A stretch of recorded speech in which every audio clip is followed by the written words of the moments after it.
The twin suns were high over the dusty alien colony, burning the ground into a pale gold. Children filled the open field, laughing and shouting as they played hoverball, a game of speed, skill, and quick reflexes. The glowing ball zipped from player to player, leaving bright streaks of light in the air. On the far edge of the field, away from the noise, sat a small alien girl named Lyra. Her thin hands gripped the edge of the bench, her large green eyes following the game. Her right leg, a dull metal prosthetic, rested stiffly in the dirt. The joints creaked when she moved, and no matter how hard she tried, it never worked fast enough for her to run. A group of alien boys glanced at her and smirked. "She can't even walk fast," one said.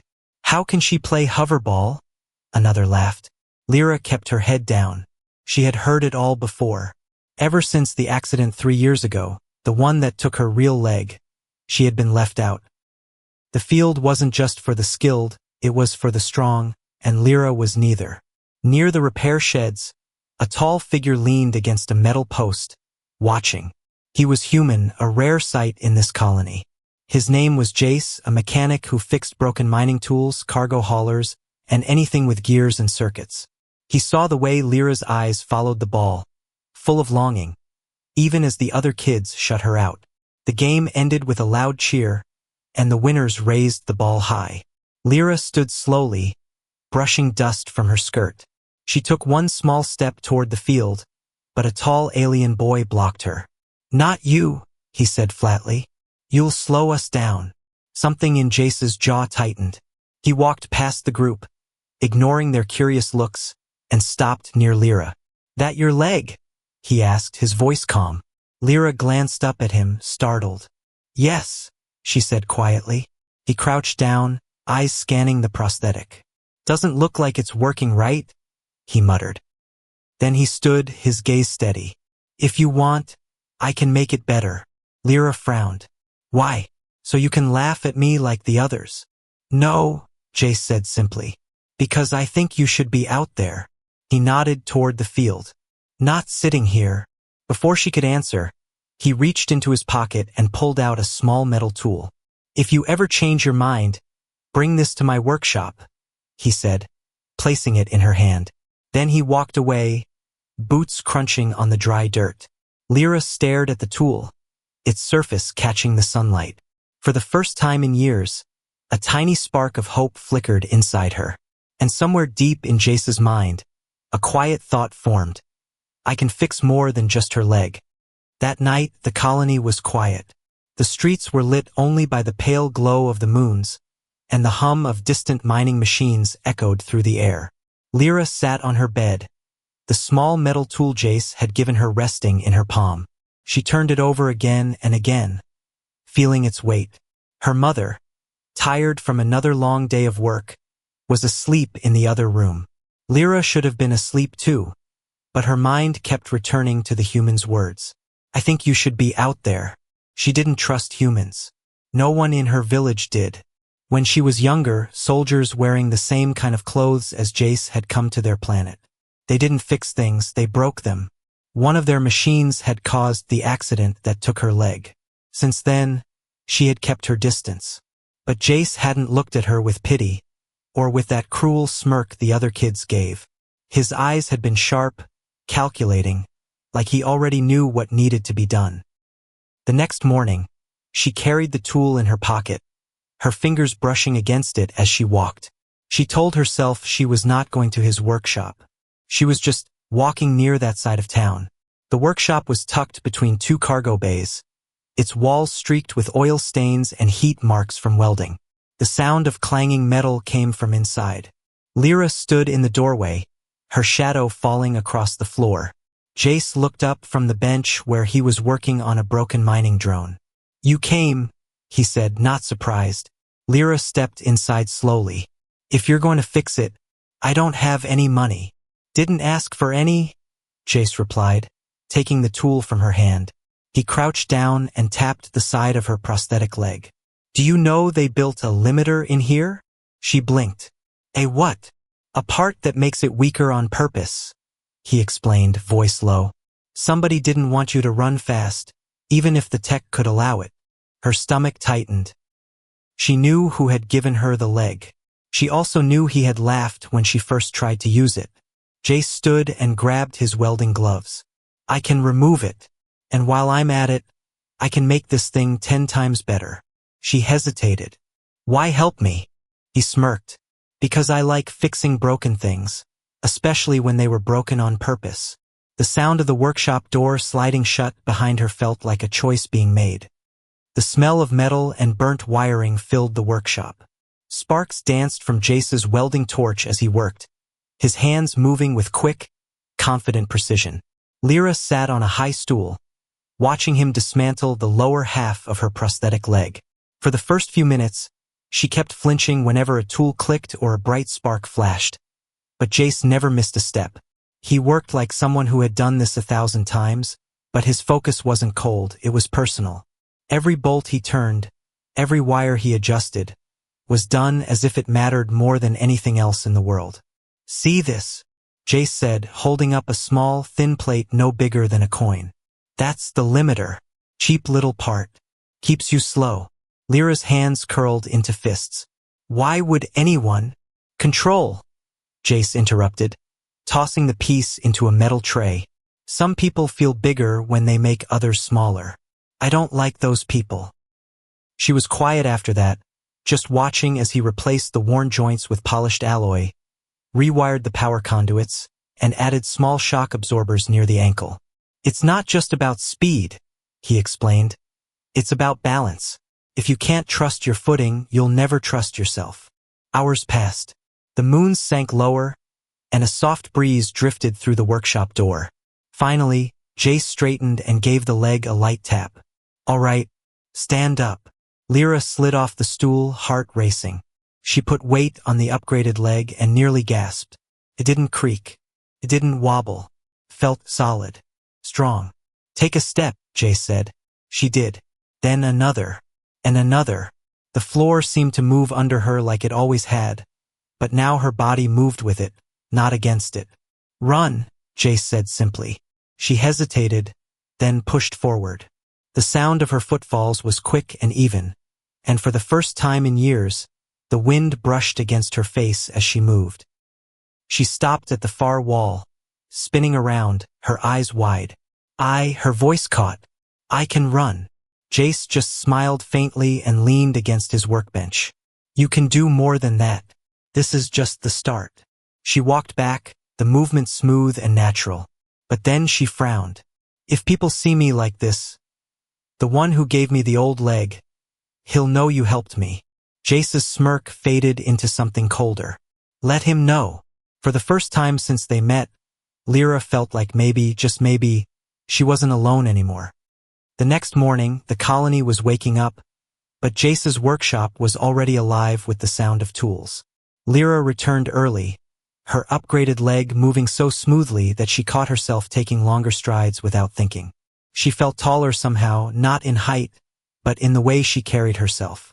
Jace was at his workbench, tinkering with something covered in a heavy cloth. He looked up briefly, nodded, and went back to his work. Close the door, he said. Lyra did as told, curiosity sparking. What are you building? Something for you, Jace replied, pulling the cloth away. Beneath it sat a strange device, part computer, part mechanical brace. This is going to be your training rig. My what? He gestured to an open space in the workshop where he'd marked a long track on the floor. Your leg's faster now, stronger too. But you're not used to it yet. If you're going to play hoverball, really play, you need to control that speed. For the next hour, he made her run drills. Forward sprints, sharp turns, quick stops. The rig tracked her movements, sending beeps and numbers to his console. Every time she improved, the beeps grew faster. You've got natural balance, Jace said, almost to himself. All those years compensating for a bad leg. They've made you sharper than you think.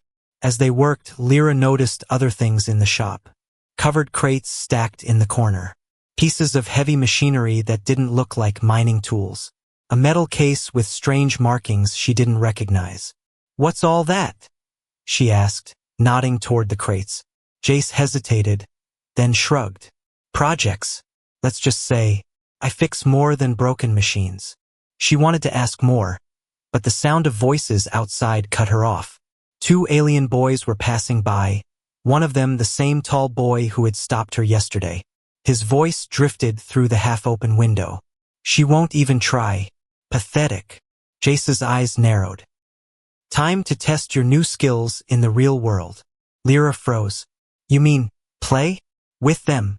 Not with them, Jace said. Against them. The idea sent a shiver through her. For so long, she had been the one left out, the one told she couldn't. But now, something in her chest burned hotter than fear. Jace opened the door. Go on. Show them what they missed. As she stepped out into the sunlight, the boys turned and stared. The tall one smirked, but Lyra didn't look away this time. Far back in the shadows of the workshop, Jace watched, a faint grin on his face. This wasn't just about a game anymore. It was the start of something bigger. The hoverball field buzzed with noise. Children ran across the dusty ground, their bright uniforms flashing under the suns. The glowing ball zipped through the air, chased by shouts and laughter. Lyra stood at the edge, heart pounding, her upgraded leg humming faintly beneath her skirt. The tall alien boy, Drex, noticed her and laughed. You again? Didn't I tell you? I'm playing, Lyra said, her voice steady. The other kids exchanged glances. Some snickered, but a few looked curious. Drex rolled the ball between his hands. Fine. When you slow us down, you're out. They formed two teams. Lyra was placed last, clearly meant to be ignored. Jace leaned against the fence nearby, arms folded, eyes locked on her. The whistle blew. The game exploded into motion. The ball shot toward Drex, who sprinted forward, but before he could pass, Lyra moved. Her body reacted before her mind could catch up, her leg driving her forward with sudden speed. She intercepted the ball mid-air, the glow lighting her face. Gasps filled the field. She dashed past two defenders, pivoting so sharply the dust swirled around her. The upgraded balance Jace had drilled into her held strong. She kicked the hoverball, sending it spinning into the goal ring with a flash of light. Point! Someone shouted. The crowd's laughter turned into cheers. Even some of the kids who had mocked her earlier were yelling her name. But Drex's face hardened. The game continued, faster now. Drex tried to block her, but every time he lunged, she slipped past. Her movements were fluid, confident, nothing like the girl who once sat on the sidelines. She scored again and then again. Jace didn't cheer. He just smiled slightly, but his eyes kept scanning the crowd. That's when he saw him, a man standing in the shadows near the far end of the field. He was older, wearing a dark coat, his gaze fixed on Lyra with an expression colder than the desert night. Jace recognized the look. This wasn't just a spectator. This was someone with a stake in keeping her down. Lyra scored the winning point, and the field erupted in shouts. She was surrounded by players patting her back, some even lifting her into the air. But when she glanced toward the fence, she saw Jace's face, calm, but his eyes telling her something was wrong. The man in the coat turned and walked away. Jace's jaw tightened. Whoever that was, he knew this victory was about to bring more than just attention. Night had fallen over the colony. Most streets were empty. The only sounds the distant hum of mining machinery and the occasional bark of a stray desert hound. Jace's workshop glowed faintly from within, the warm light spilling onto the dusty road. Inside, Lyra sat on the workbench, legs swinging, still replaying the game in her mind. Her cheeks hurt from smiling so much, and her voice was hoarse from cheering. Jace was checking her leg again, making small adjustments with his tools. The peace didn't last. The workshop door slammed open. 3 alien men stepped inside, shadows stretching long behind them. The one in the middle, the man in the dark coat from the field, had eyes like sharpened glass. Evening, he said, voice calm but carrying a weight that made the air feel heavy. I believe you've been tampering with my property. Jace didn't look up from his work. If you mean the limiter in her leg, then yes. I took it out. The man's smile didn't reach his eyes. That limiter was there for a reason. Some people shouldn't be running around, getting ideas above their place. Lyra's fists clenched. You made me weak on purpose. Careful, girl, the man said, stepping closer. Without me, you wouldn't even have a leg. Jace finally looked up, his voice sharp now. Without you, she wouldn't have needed one in the first place. One of the thugs moved toward Lyra, but Jace stepped between them. You're not touching her, he said flatly.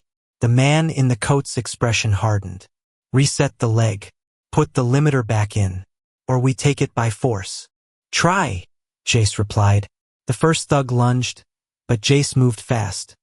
Faster than Lyra had ever seen. He grabbed a wrench from the table, blocking the attack and shoving the thug backward into a rack of tools. The second thug came in swinging, but Lyra, without thinking, stepped forward and kicked, her upgraded leg striking with enough force to knock the man off his feet. For a second, the workshop was silent except for the sound of heavy breathing. The man in the coat glared at them, then smoothed his jacket. This isn't over, he said, backing toward the door. You've made a mistake, human. As they left, Jace locked the door and turned to Lyra. This was never just about playing ball, he said quietly. They wanted you to stay small. Now you're not. Lyra met his eyes, her voice steady. Then let's make sure they can't make me small again. The next morning, the colony buzzed with talk about the game. Word of Lyra's performance had spread fast, faster than she ever thought possible. But mixed in with the excitement were whispers. People had seen the man in the dark coat watching her. Some said he was dangerous. Others said he owned more than just her leg. Jace ignored the talk. Instead, he walked with Lyra to the hoverball championship field. You ready? He asked. Lyra took a deep breath. Yes. The stands were packed. Children from across the colony had gathered, their faces glowing in the light of the twin suns. Even the older miners had come to watch. When Lyra stepped onto the field, a wave of cheers rose up, something she had never experienced in her life. The whistle blew and the game began. This time, she didn't hold back. Every sprint, every turn, every kick of the glowing ball was faster and sharper than before. The crowd roared each time she scored, but she wasn't playing for them. She was playing for herself. Midway through the game, she spotted him, the man in the coat, standing at the edge of the crowd, arms crossed. He wasn't smiling. Jace stood nearby, watching him with the steady gaze of someone ready for a fight. The final moments came down to one point. The ball soared high, spinning toward the goal. Lyra leapt, her upgraded leg pushing her higher than she thought possible, and struck the ball midair. It shot through the goal ring, lighting it in a brilliant flash. The crowd erupted. When the game ended, she was lifted onto the shoulders of her teammates, her name chanted over and over. But as she climbed down, she saw Jace waiting for her at the gate. You did it, he said. Lyra shook her head with a small smile. We did it. She glanced toward where the man in the coat had been standing, but he was gone. In his place, only the shifting shadows remained. As they walked away, Jace looked toward the horizon. There are more like him. People who'll try to keep others down. But we can fix that, one person at a time. Lyra looked up at him, the sunlight catching in her bright green eyes. Then let's start. Somewhere beyond the colony, the man in the coat was already making a call. The human is interfering, he said into the communicator. We need to stop him. The war for her freedom wasn't over, but now, Lyra had something she never had before. A reason to fight, and someone who would fight with her.